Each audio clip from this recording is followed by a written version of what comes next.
जय हिंद। हाथ बांधे क्यों खड़े हो हादसों के सामने, हाथ बांधे क्यों खड़े हो हादसों के सामने, हिम्मत इतनी बड़ी रखो हादसे भी कुछ भी नहीं हो हौसलों के सामने। जो मंजिल पाने की चाहत रखते हैं वो समंदर पर भी पत्थरों के पुल बना दिया करते हैं। मंजिल भी उन्हीं को मिलती है जिसकी सपनों में जान होती है। पंखों से कुछ नहीं होता, हौसलों से उड़ान होती है। जी हाँ, आज हम ऐसे ही एक शख्स की बात करने जा रहे हैं जिन्होंने अपने दमखम पर अपना सब कुछ खोने के बावजूद भी आज पूरे वर्ल्ड में नाम किया हुआ है। कैरोली, जिनका जन्म 21 जनवरी 1910 को हुआ था। हंगरी के ये सेना में जवान थे। 1938 के अंदर इन्होंने नेशनल गेम्स में गोल्ड मेडल जीता था। शूटिंग के अंदर, पिस्टल शूटिंग के अंदर गोल्ड मेडल जीता था। और 1938 में जब गोल्ड मेडल जीतने के तुरंत बाद ये जब सेना के अंदर ट्रेनिंग चल रही थी तो उनके जिस हाथ से ये पिस्टल चलाते थे उसी हाथ में हैंड ग्रेनेड फट गया। और हैंड ग्रेनेड फटने के कारण उस हाथ को पूरा काटना पड़ा।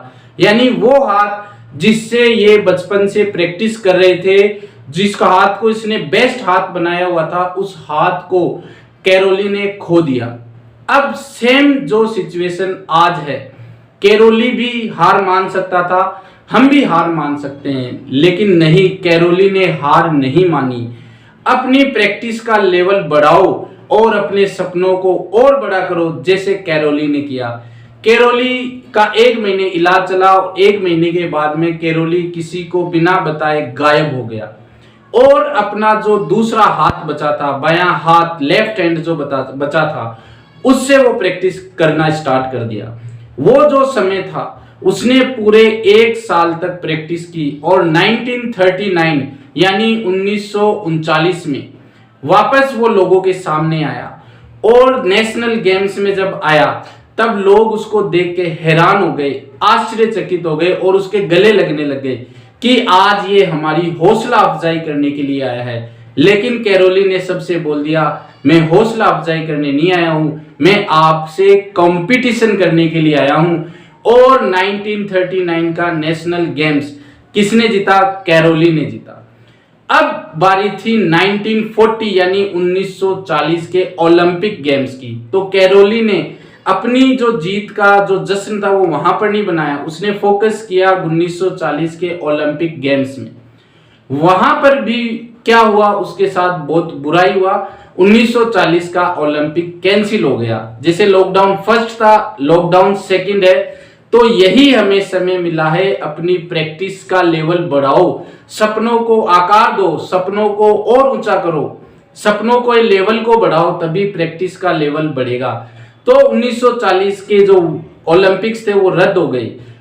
तब कैरोली ने हार नहीं मानी और अपना फोकस 1944 के अंदर जो ओलंपिक्स होने वाले थे वो पर फोकस किया, उन पर फोकस किया। लेकिन वर्ल्ड वार के कारण 1944 के जो ओलंपिक्स थे वो भी रद्द हो गए। अब कैरोली ने अभी भी हार नहीं मानी थी, अपनी प्रैक्टिस वो करता रहा केवल एक हैंड से। और 1948 में जब ओलंपिक्स हुए, जब उसकी एज थी 38 ईयर्स, तब उसने ओलंपिक में गोल्ड मेडल जीता। और फिर 1948 के बाद में जब 1952 के अंदर ओलंपिक्स हुए, तब फिर ओलंपिक्स के अंदर गोल्ड मेडल जीता और वर्ल्ड रिकॉर्ड बनाया। ऐसी कहावत थी कि कोई भी लगातार 2 बार पिस्टल शूटिंग में वर्ल्ड कप नहीं जीत सकता, लेकिन उस कहावत को कैरोली ने गलत साबित कर दिया। तो यही बात है दोस्तों, ये समय मिला है हमें तैयारी करने के लिए। अगर तैयारी है तो रिवीजन करिए, रिवीजन भी कर रहे हैं तो अपने प्रैक्टिस का लेवल और बढ़ाकर सपनों को और ऊंचा करिए। आपके बहुत सारे एग्जाम्स वेट कर रहे हैं, एक्स ग्रुप, जेईई, नीट। देखिए दोस्तों, सफल और असफल व्यक्ति में साहस और ज्ञान का अंतर नहीं होता है। सफल और असफल व्यक्ति में साहस और ज्ञान का अंतर नहीं होता है, अंतर केवल होता है इच्छा शक्ति का।